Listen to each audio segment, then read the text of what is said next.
Think your dog loves you? These 3 signs prove you're their favorite person. Number 1, they bring you their favorite toy.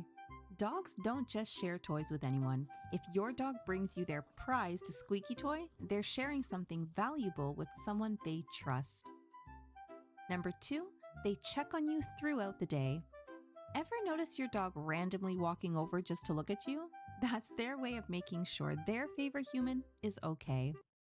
Number 3, they get excited when you come home. Whether you've been gone for 8 hours or 8 minutes, if your dog acts like you've returned from a year-long adventure, that's pure love. How many of these does your dog do? Let me know in the comments, and make sure you follow Animal Wisdom for more amazing dog and cat facts.